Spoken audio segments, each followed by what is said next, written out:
I hope I can be heard. Is this coming through this one? Good. Before I begin, I would like to say a couple of words of deep appreciation for the sponsors and the people who have put this program together. I have been involved in speaking publicly all over the planet and all over the United States.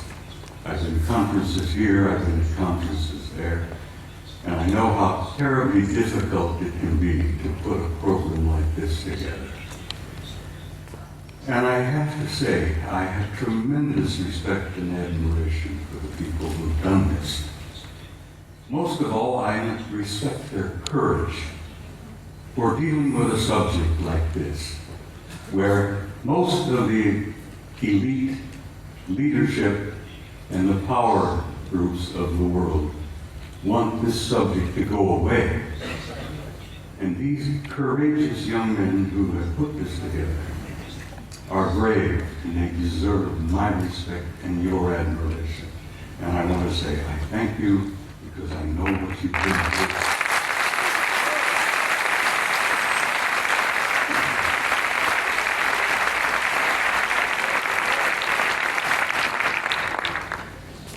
Now, I must explain something else to you.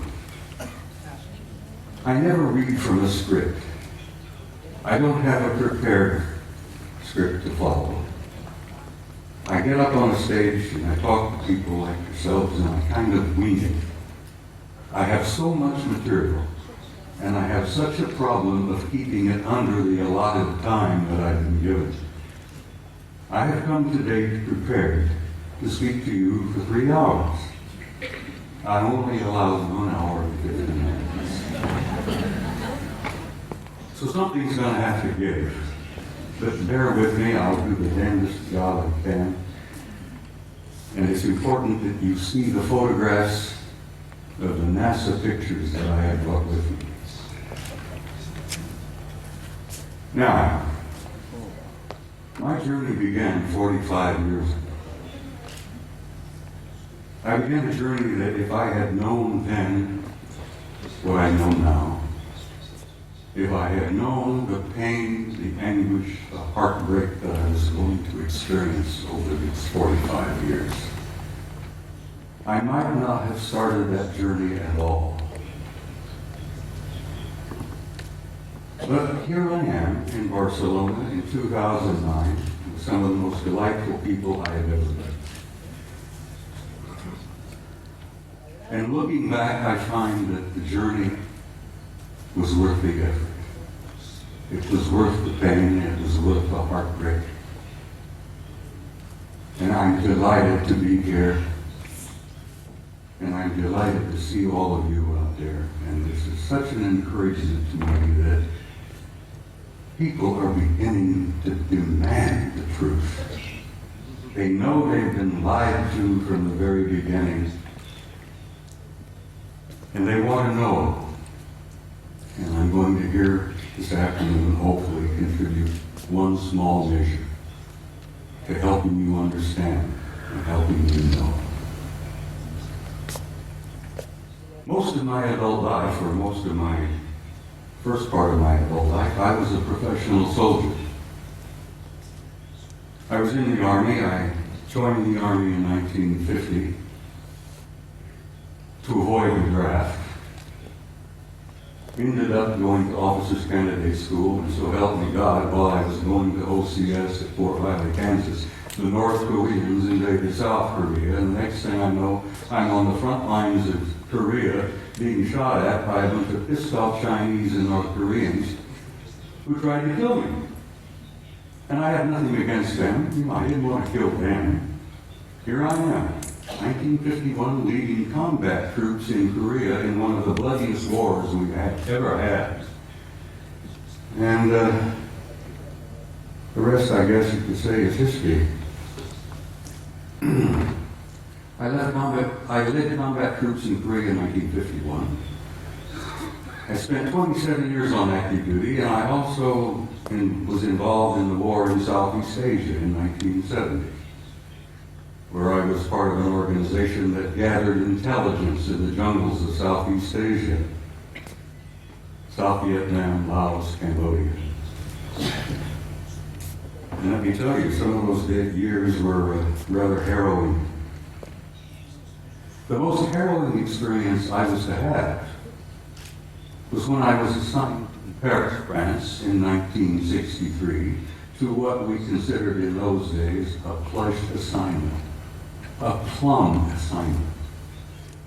I was able to go to Paris, France, take my family with me, and my children went to high school in Paris. And as I said, it was a plum assignment. I had no idea what I was to find when I got there. When I arrived in the summer of 1963, I arrived with a top secret clearance.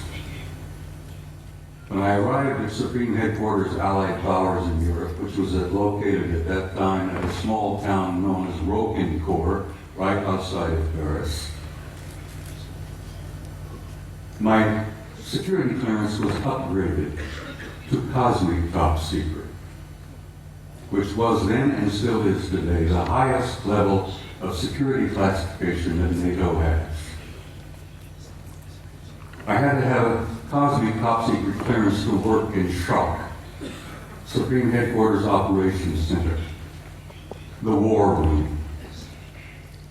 I was a senior master sergeant at the time, and when I was assigned in SHOC, I was given the job of maintaining the duty roster. We worked on a 24-hour basis, day after day after day. And I was given the job of running the duty rosters, and I worked in SHOC. And back in those days, let me tell you, the war rooms were somewhat primitive. You've seen pictures today, I'm sure, of the control centers of most major installations like SAC in Colorado Springs. Everything is electronic. Everything is demonstrated on the wall, extensions just like this beautiful stuff here.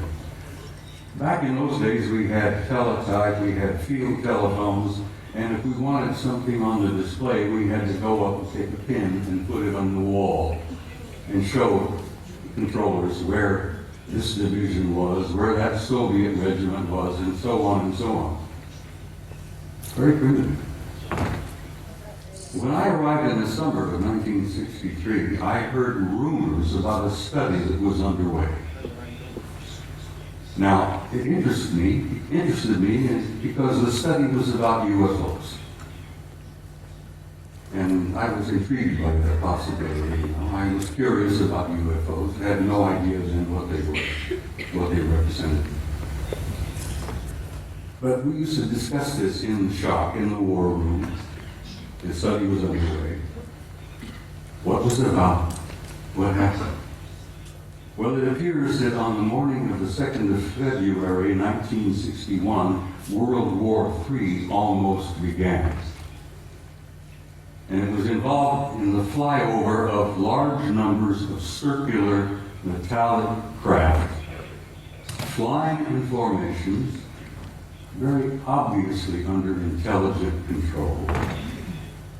And they would fly out of the Soviet sector in the Warsaw Pact toward the west, in formation, at a high rate of speed, and at a very high altitude.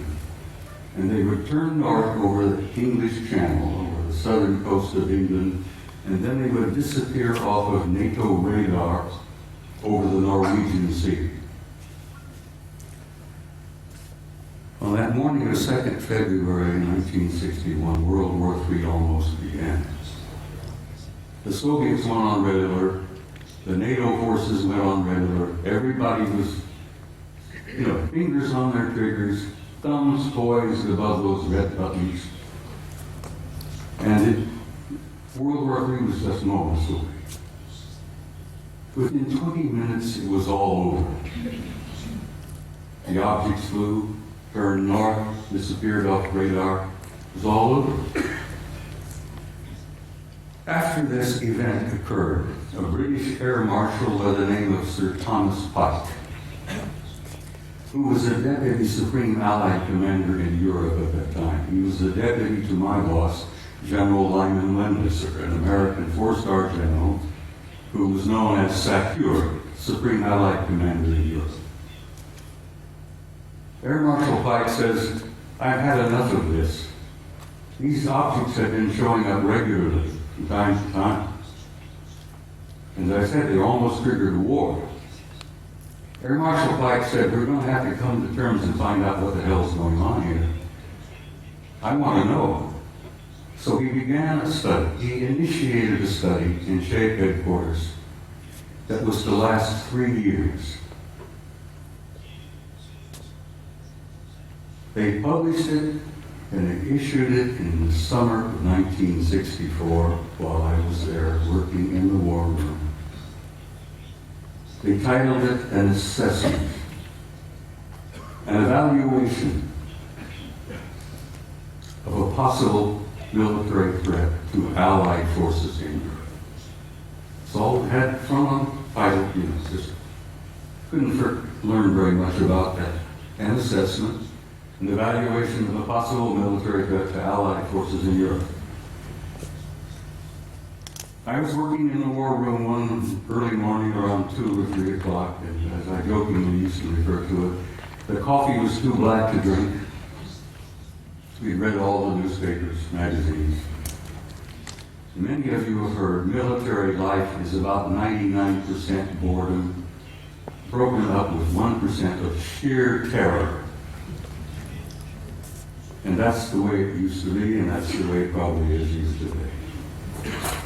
I'm sitting there nodding off, and this American Air Force full colonel looked at me and he says, "Wake up." He went over to the vault. The vault, the shop, was a walk-in safe. We opened the door and walked in, and we kept classified documents in there. The colonel went over to the vault, the file, and pulled out this document and threw it on my desk, and he says, "Read that, that'll wake you up."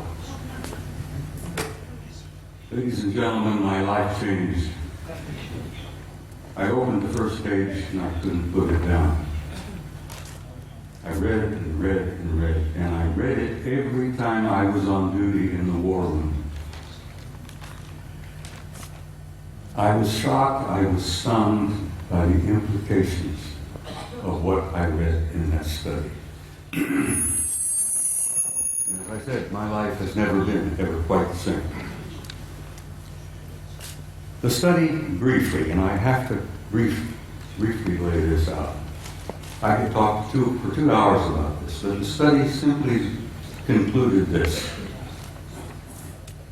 Is there a threat to Allied forces in Europe? Apparently not. They concluded that the planet Earth and the human race had been under some kind of survey or observation going on for hundreds, if not thousands of years. They concluded in 1964 that there were at least 4 different groups coming here, observing us, surveying us, analyzing us, closely watching us, what we were up to, what we were doing. They concluded that there did not appear to be a military threat involved because the repeated demonstrations of incredibly advanced technology demonstrated to us that if they had been hostile or malevolent, there was absolutely nothing we could do. If they were evil in their intent and they were hostile toward us, it would have been over a long time ago. So, the conclusion was there were 4 different groups involved. They had been coming here for a very, very long time. Apparently, they were not malevolent or hostile.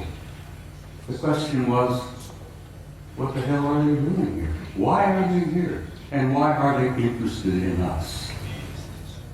Well, they did not know in 1964 what their agenda or their motives were, and I will tell you honestly and frankly that even today, our authorities, our senior military, our national security people, still don't totally grasp what their motives are, what their agendas are. Well, this study in 1964 was simply a beginning for me. As I said, I was never quite be the same again. As I jokingly say, I used to be a normal human being. And after I read that study and launched on my 45 years of research, I lost all aspects of normality. I will be frank and tell you that over the years of my study and the material that I've learned and gathered has brought about in me a complete destruction of my old world view, my old world paradigm, the world view that I held since I was a kid, growing up.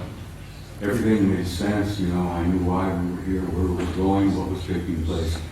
After I spent 45 years on this, it all collapsed around my knees. That was the destructive aspect of my personality. That was the part that changed me completely from the kind of human being that I had been before into the kind of human being I am today. Ladies and gentlemen, I'm totally alienated. No pun intended.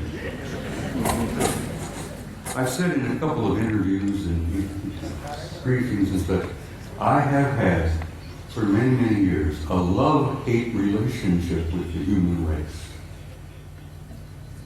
One moment I love you, the next minute I hate your guts.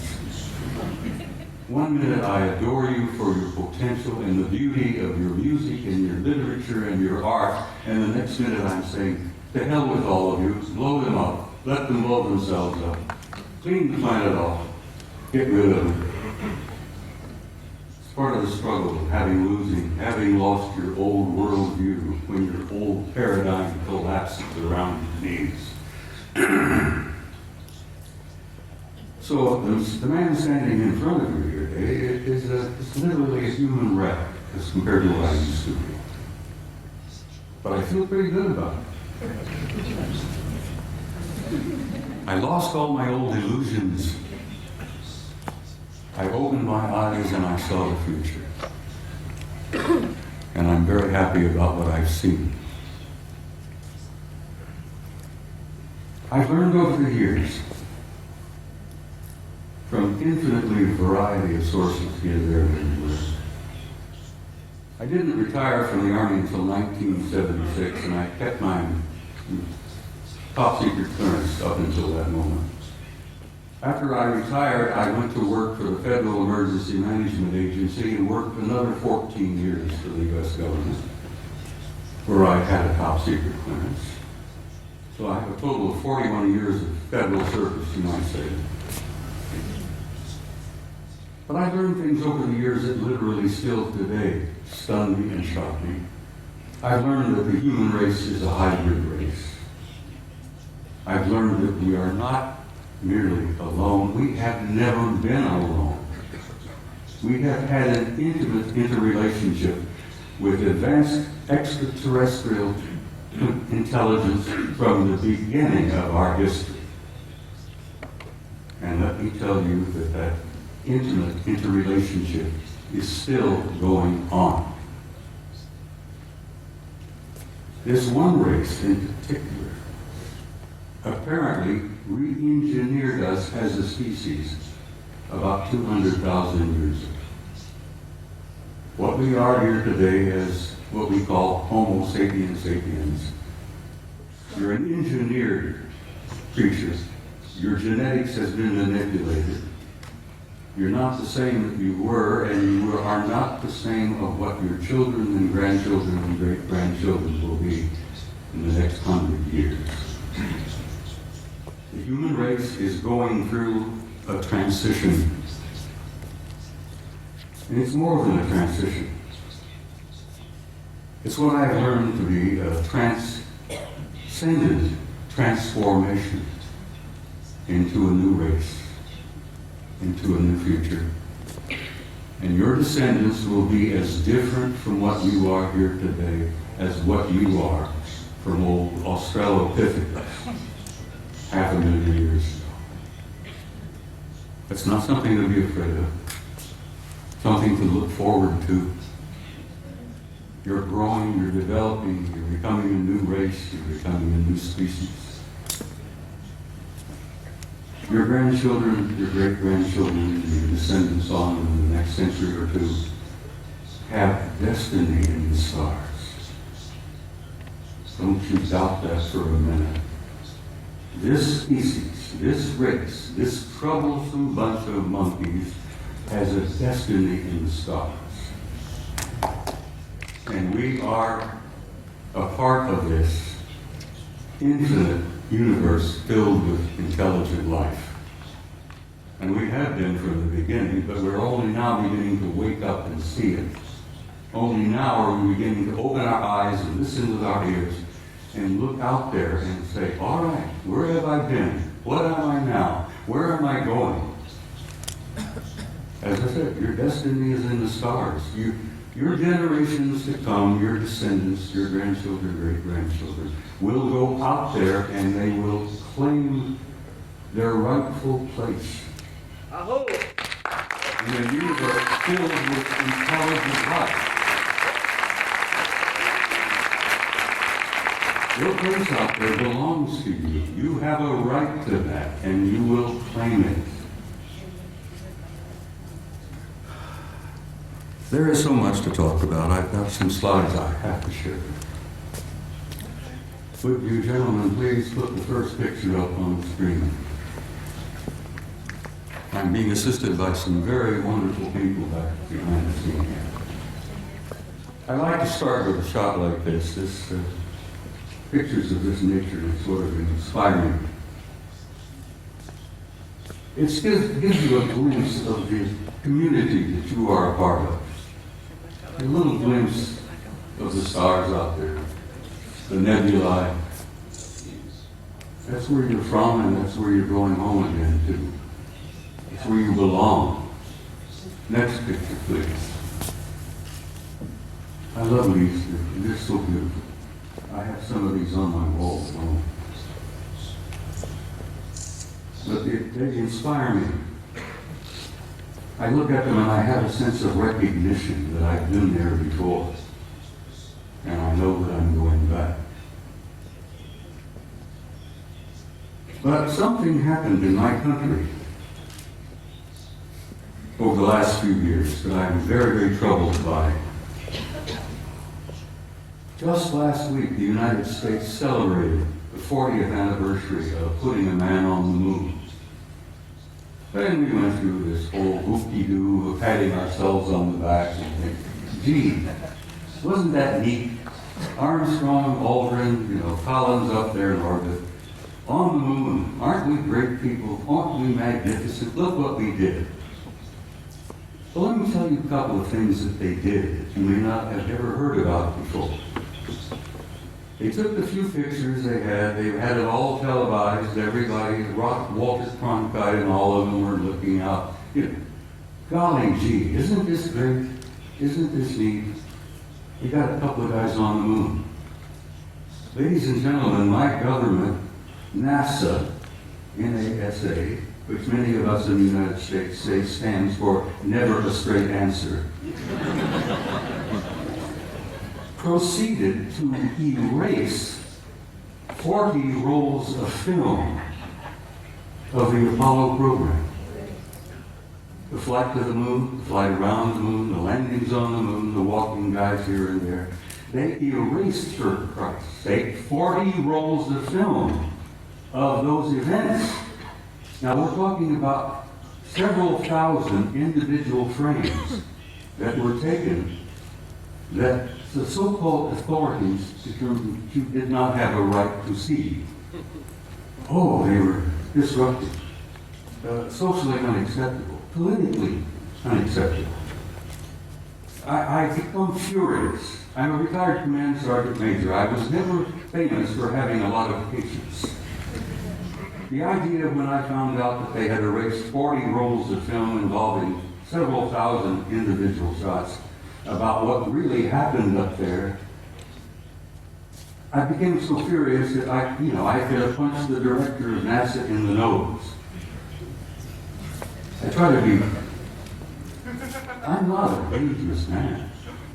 I like to tell people that, like Henry Higgins in My Fair Lady, I have the milk of human kindness by the quart in every vein. So I really am a gentle man. But I have the capability, the potential of being rather dangerous and violent.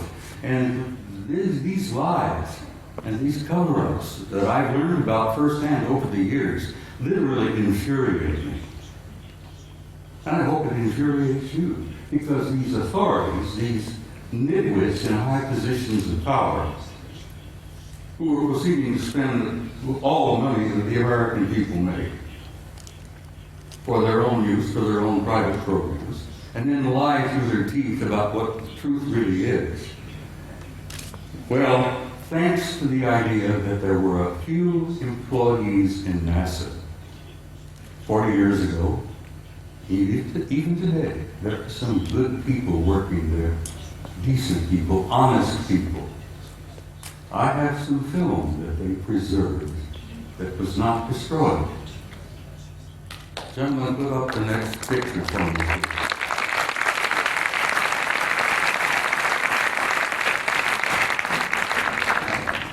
This is a NASA photo.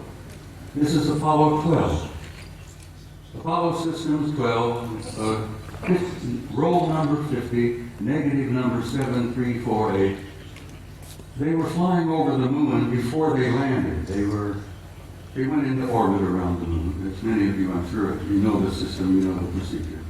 They went into orbit around the moon, and while they were there in orbit around the moon, a number of anomalous artifacts began showing up, showing interest in them. Next picture, please. This picture was taken by Neil Armstrong while they're looking out of the window of their little craft. This object flew by. There's the moon in the background, of course. There's this object that flew by the window of that little craft that they were riding in. Neil took the Hasselblad camera that he had, put it up to the window, and snapped this picture. Next picture, please. NASA Apollo 12. Roll 51, negative number 8653, something like that. Now this is a good-sized object. This is several hundred feet in diameter that came up next to the lander, flew along beside them for a time. The guys in the Apollo crafts put their camera to the window and snapped the thing. And I've always jokingly said there were guys inside of this taking pictures of an asset. We were photographing them, they were photographing us. Next picture, please. Photo NASA Apollo Systems number 14, Apollo 14. Roll 70, negative, what is it, 9837, I think, or 8827. This is the Landsberg crater on the moon. The guys in orbit above the moon were particularly fascinated by Landsberg. They had been given a special assignment to take pictures of Landsberg because the crater, which they designated as Landsberg, had things going on in the crater that were very anomalous. There was construction going on. There were enormous facilities of the crater up there. So they were specifically designated and assigned to photograph Landsberg to see if they could figure out what the hell's going on down there in the crater on Landsberg. While they were looking at Landsberg, this object happened to express interest in them and flew by. Now this line is an artificial line that was drawn to show you the the direction that this object was going. This is a good-sized object flying past the Apollo lander. God, I'm so glad that some of these were saved. I still get angry. 40 rolls of film for Christ's sake, and they erased them. Anyhow, next picture, please. It's the same photo of Landsberg, but with the next negative, 9838 of this object here, flying by. Next picture. Now we're getting into some nitty-gritty. I'm going to give you just a brief little bit of history here. Back in the early days of NASA and the Apollo program, I got this picture from the Japanese Space Agency, the Japanese NASA. They have a tremendous program going over there in Japan. You know, the Japanese are bright people. So the Japanese Space Agency had signed a contract with NASA years and years ago to buy copies of every picture NASA took during the Apollo program. And I'm sure the Japanese paid a sizable amount of money for this contract. And as the films was developed and the photos were made, and they shipped them off to Japan, and the Japanese have a tremendous reservoir of good, original NASA pictures. They bought them, they paid for them. Now, this photograph was released by the Japanese Space Agency, and you can see the Japanese writing here. This was taken by Apollo 13. Now, you're all familiar, I'm sure, with Apollo 13. That was the aborted mission that was going to the moon to land, and they had an accident on the way. They couldn't land. They damn well barely got back. While they are on their way to the moon, here's the moon, a number of things began happening. Some strange objects were appearing outside the windows of the spacecraft. And guys, they grabbed their Hasselblad camera and started taking pictures. This photograph shows 3 different objects here. This looks like a circular object with an enlarged dome on top. This is a smaller object, a circular kind of disc-shaped craft. But coming in from the right margin of this particular picture is this. Next picture, please. Here we are. This is a blow-up of the positive in the photograph.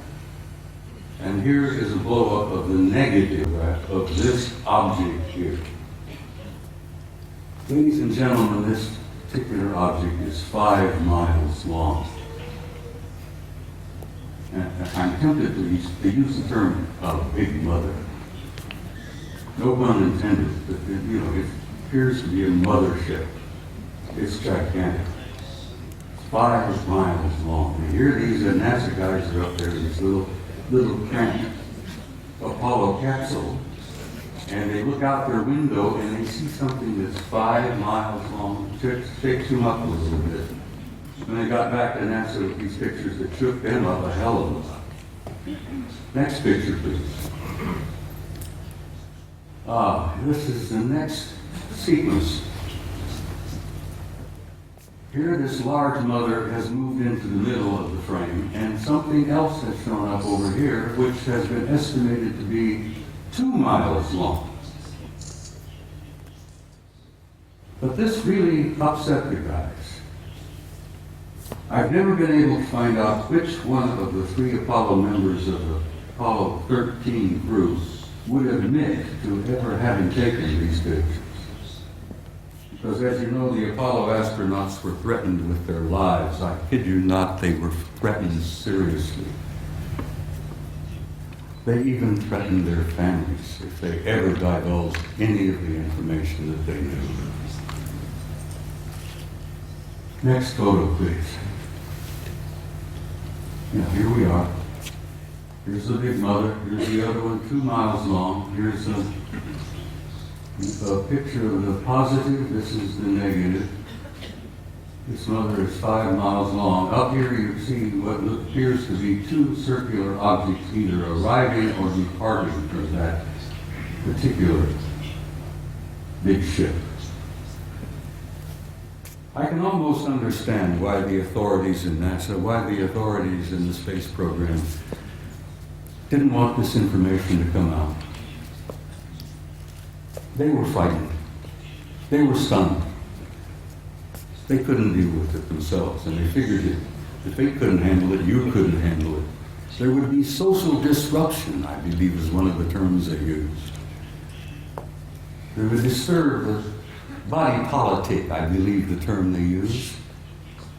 So they clamped the lid down on this, and it's still down, and it's going to stay down, I'm afraid, for some time yet. Until people like yourselves and people like me and the rest of them here on the stage, by pushing and prodding and chipping away at this lie and this secrecy, eventually we will succeed. And don't you doubt that for a minute.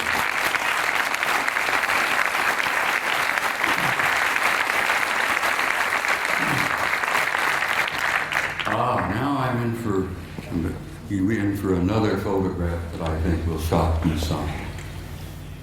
In 1980, NASA, never a straight answer, launched the Voyager program to Saturn. They launched this little mechanical spaceship filled with cameras and film and so on. Wanted to go to Saturn because something had been going on in the rings of Saturn, around the moons of Saturn, that didn't make a lot of sense. Some anomalous events were taking place in Saturn, near Saturn, at Saturn. So they launched the Voyager in 1980.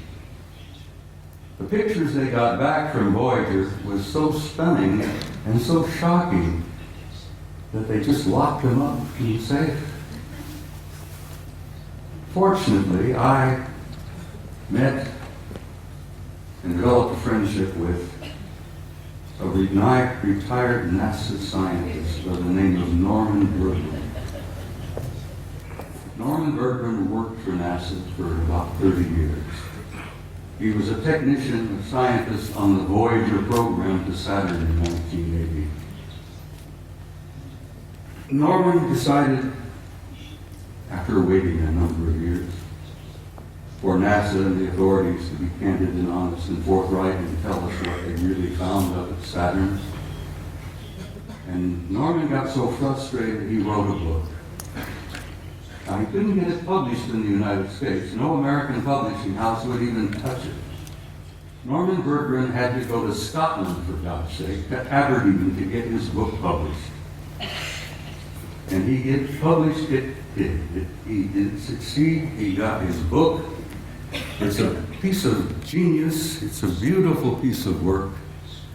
And the things that they photographed near Saturn appeared in print for the first time.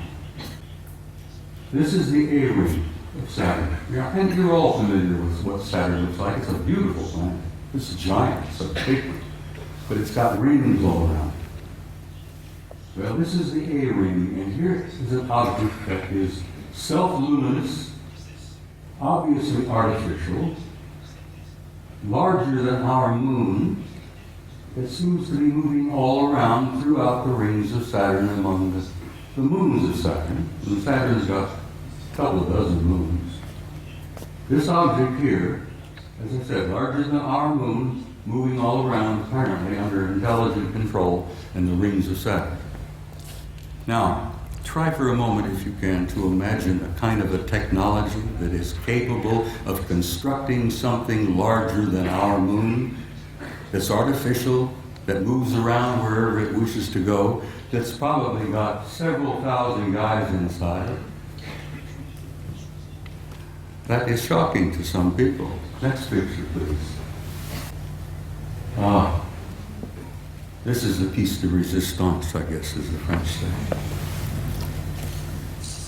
Here you have another self-luminous, artificially constructed object, circular in shape, larger than our moon, that is also moving here, there, and everywhere throughout the rings of Saturn and among the moons of Saturn. You know, there's got to be intelligence aboard. But this is the one that really blew the NASA people on the Voyager program out of the water. This object, this is an object, guys, is 2,000 miles long. It's 400 miles in diameter. And it's an artificially constructed, Norman calls them an electromagnetic vehicle. He says they appear to be making the rings. This is one of the rings of Saturn. I think this is the B ring. Bertrand says he thought they were probably making the rings. I said, Norman, you ever consider the possibility they may be mining the rings? Because I think the rings are probably rich in nutrients, minerals probably. And an incredibly advanced civilization, I think, would work out some system of mining those rings for all the minerals that are up there and utilizing them. Because space is filled with wealth, energies of all kinds. They never have to dig another hole in the ground like we do down here. Space is filled with energy. This is 2,000 miles long, and here on this end there seems to be something like an exhaust or a flare of energy of some kind. It's probably a result of engines of some type inside this thing. But whatever it's doing, it's there, and it's a recognition and a representation of an advanced intelligence. And that's one of the things they don't want you to know, that we are confronting and relating with an intelligence that's so far beyond our own. We're looking at and talking about what's known as a Type 2 civilization. Now, for your own interest, I suspect most of you suspect this, that you are all members of a 0-0 type civilization. Beyond us, hopefully in a century or two, we might become a Type 1. But this is a representation of a Type 2 civilization. And Michio Kaku, the famous Japanese-American physicist in New York, has put out this concept about Type 0, 1, 2, 3, and 4 of the kind of advanced cultures and civilizations we will probably meet out there. Well, in probably meet out there, we've already met them. They're here. They're in our midst. So, I think I brought about 15 or 20 of these pictures, but I simply had no time. I don't have the time to show them all. But I've shown a few here, and I think I've piqued your curiosity. And I think most of you are pretty bright people, and you know you've been conned. You know you've been lied to. You're not fools. And I think you know who you are and why you're here and where you're going.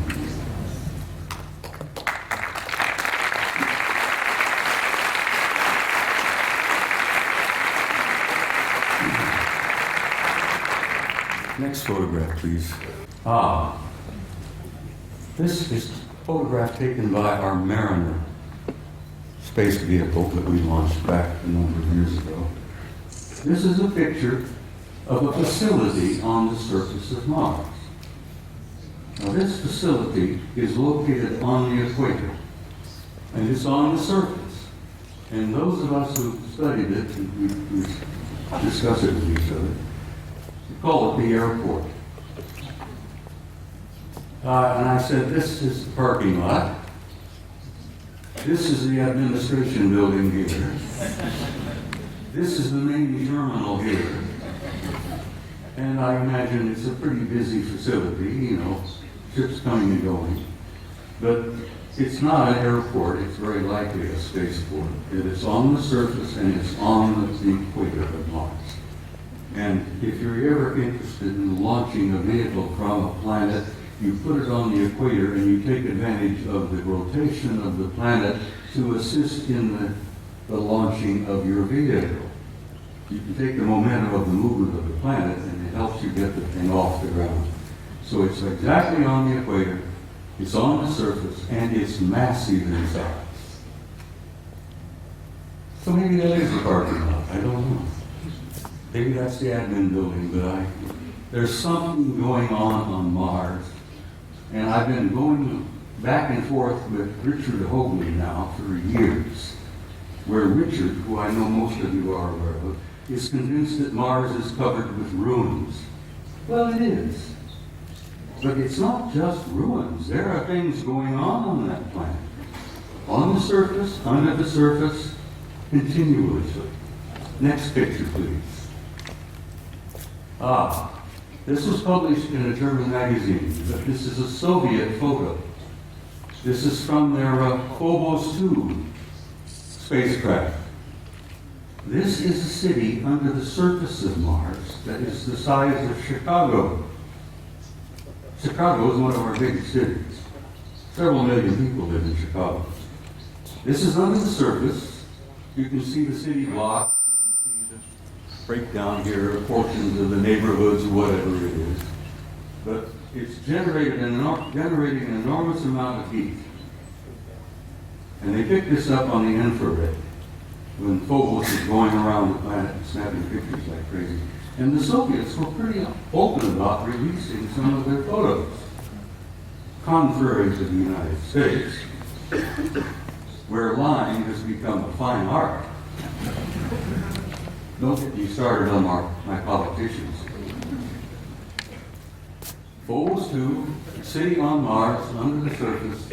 You can see the streets, Broadway, First Avenue, whatever. People have said, well, who was there? And I says, for God's sake, it's the Martians who were there. What a silly question to ask. Who's there? Let's go there. Now, I love this picture. I'm in love with this lady. Your ancestors and mine called her Gaia. She was feminine. She was a goddess. She was sacred. This beautiful lady has a respiratory system. She has a circulatory system. And she has a heart. And she's our source of life on this planet. We needed her. We need her now. We wouldn't be here if it were not for her. We talk about holy lands, Mecca, Jerusalem, here, there, everywhere. That is the Holy Land, people. It's that beloved planet that we are home.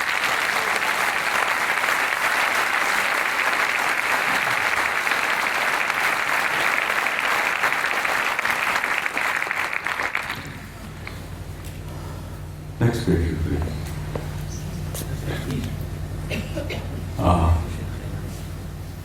I spoke to you earlier about the fact that your grandchildren and your great-grandchildren and so on, and the generations yet to come have a destiny in the stars. And in time, they will go out there and claim their rightful place in that infinite community of life. And you can believe that, and you can accept that with an assurance and a truth that goes beyond doubt. The destiny of this species and this race, this troublesome clan of monkeys, is in the stars. And there is your destiny. And I want you to understand that and have some hope. And don't get depressed. Because you're going to be undergoing some very difficult times in the few years yet ahead.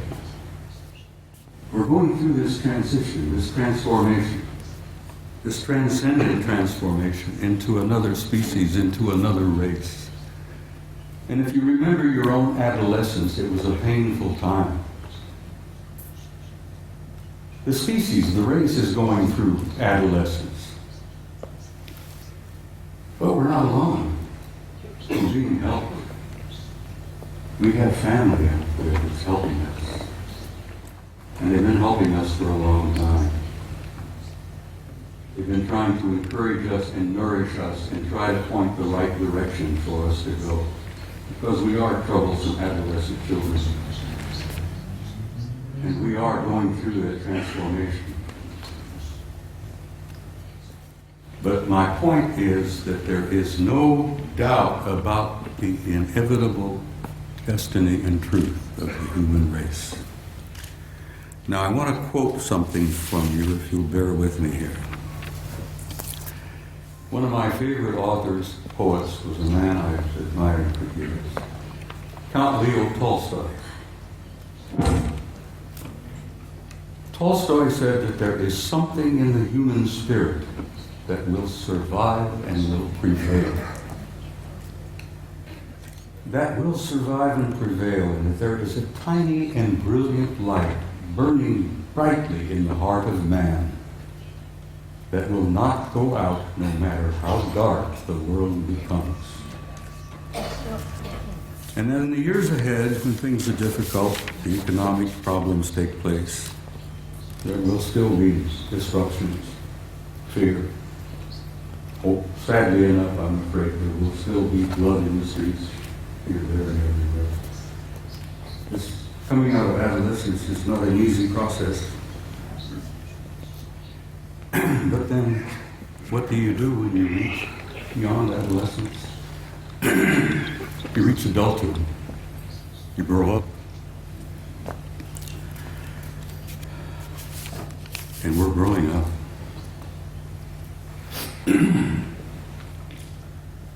Well, ladies and gentlemen, my journey is coming to an end. But for many of you out there, your journey has just begun. And I want to say something to you before I leave the stage this afternoon.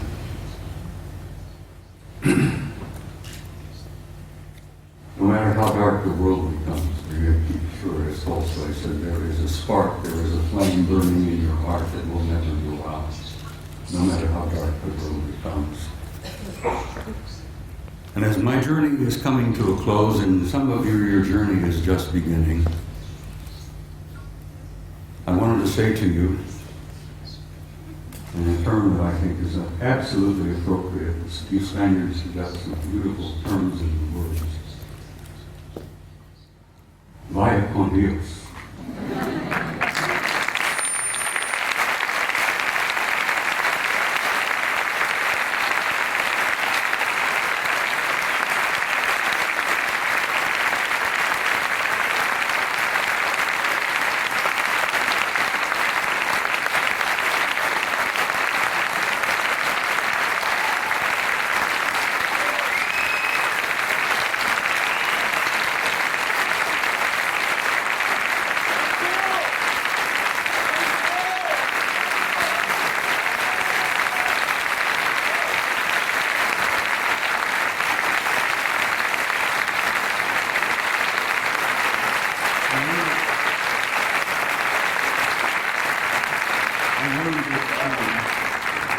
I learned this term in Italy.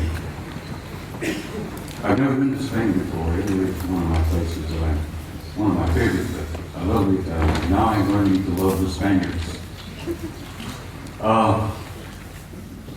In Italian, I learned to say this, and I will say it to you. And I understand you know the meaning, but it's very small. In closing, I want to say to you all, ti amo.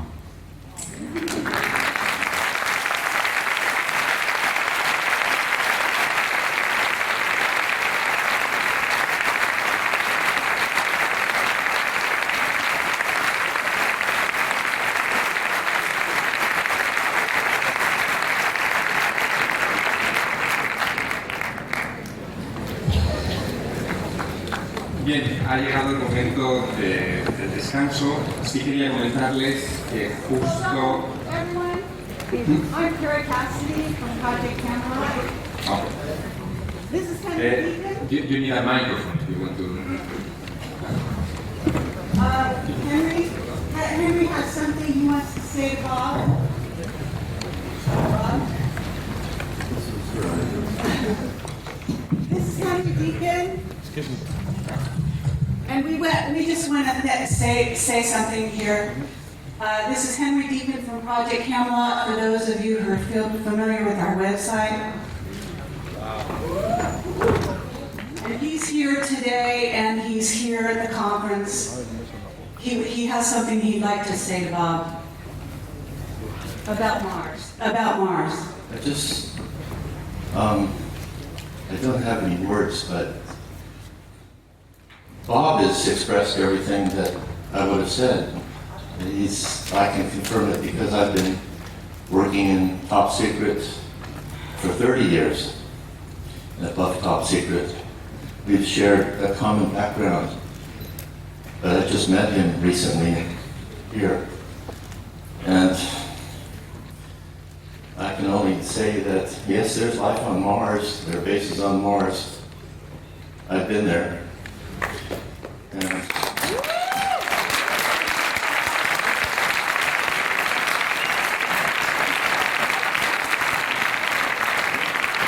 I didn't even get started on telling you some of the things I wanted to share this afternoon about who and what is on the moon and Mars, but Henry does.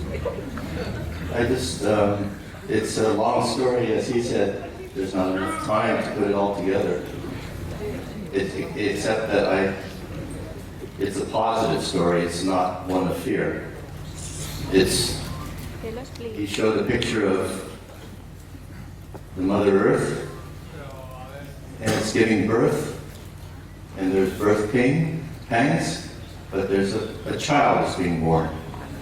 And just forget about the fear, because that's just a really temporary thing. There she is. So, a friend of mine, Angelica, who no one knows, UK, she calls this the Emerald Planet.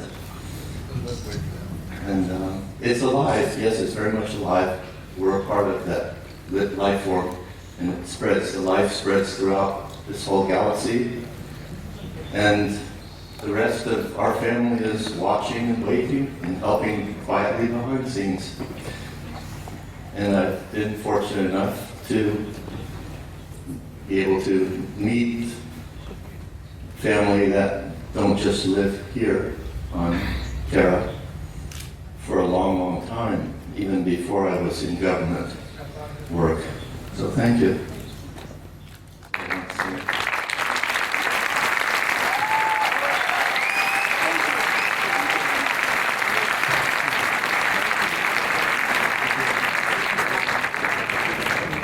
Ladies and gentlemen, am I still broadcasting? Henry Deacon, for those of you who don't know. Am I still broadcasting here? It's still here? I'm going to ask...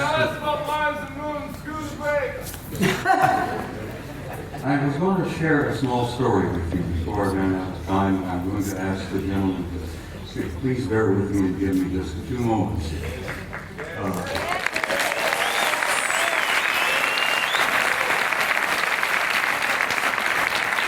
Let's just start over. I attended my son's retirement ceremony in Washington, D.C. in November. My boy retired in November in Washington as a full captain of the United States Navy after 30 years of service. And while I was at this retirement party, the room was filled with admirals and generals, and retired commanders and captains and so on. And we all had something cool in our hands, and we were all moving around among each other, amiably and relaxed, you know. A retired Navy scientist, whose name must remain untold, came up to me, nudged me. He says, "I know you." I said, "Yes, I'm Eric's father." No, he said, "I know you. you're that notorious retired command sergeant major with the big mouth. And I said, yes, I go to that. He says, I had to share something with you before the party was over. He said, I retired several years ago. He said, my last job was at a government laboratory in Nevada, a few miles from Las Vegas. He says, I am a plasma fusion physicist. That's my expertise. That's my training, my background, not being a scientist. I go, what? Plasma fusion physicist? He said, yeah, I work at this laboratory outside of Las Vegas. He says, it's not commonly known, but it's a rather secret. He says, I worked 5 years with 2 guys who were not from here. They were from somewhere else. And he says they were delightful people. They were scientists, they were working with us, they were assisting us, they were encouraging us and offering us ideas and possibilities and one thing or another in plasma fusion, which is infinite energy forever. But he says, I got to know them pretty well. And he says, after a couple of years, he said, I went up to one of them and I said, what do you guys really think of us human beings? And this chap, from somewhere, said, well, since you've asked, we think you are how did he word it? A primitive, savage, and dangerous race. And the scientist said, I had to agree with him. We are. We're a primitive, savage, and dangerous race at the moment. The other chap was standing there, who had been listening in. He was also from somewhere. Said, you also smell bad.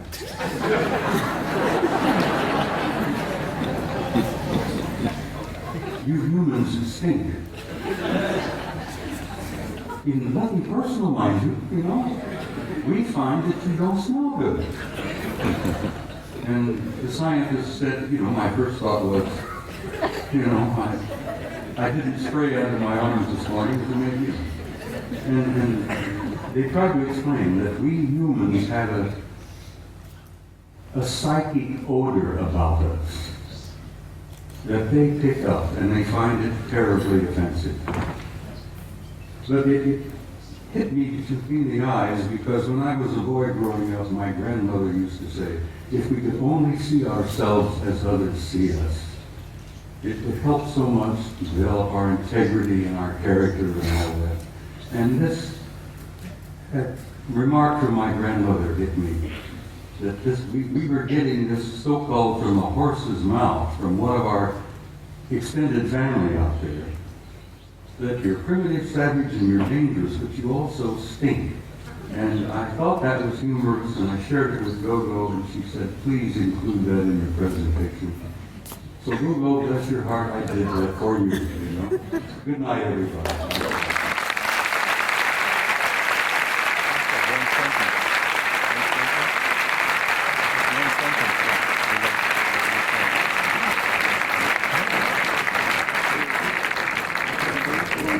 Just one sentence. It relates directly to what Bob has said. If you want contact, raise your spirit high. And that's what they want. Because they don't want to mix with you if you're savage beasts. It's that simple. Just relax and be happy and work with each other. It's a very simple message. Thank you, Henry. Thank you.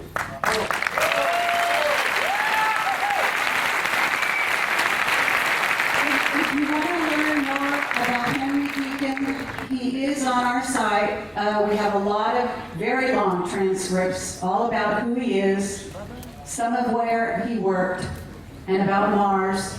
We also have a video called Jump Room to Mars, in which David Wilcock and Bill Ryan and I discuss some of what he told us. And we're looking for maybe a 15-minute, maybe a half hour tomorrow when Henry Deacon can address you and maybe tell you some of the details. Thank you.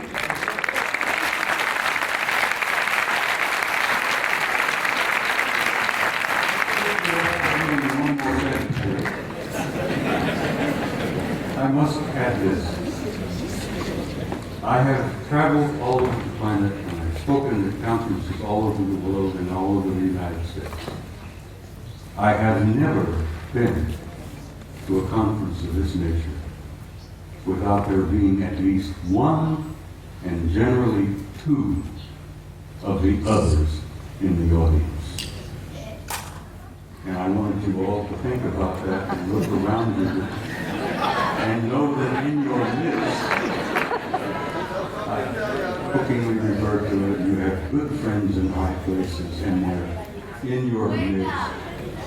And I learned over the years to recognize them. It's your family. Exactly, it's your family. But like Ingo Swan, I've developed the intuitive ability to spot them and recognize them. And now I have them coming up to me in conferences, introducing themselves to me. And there are no limits, guys, no limits. Life is infinite and forever. And God bless all of you. And I will say good night at this time.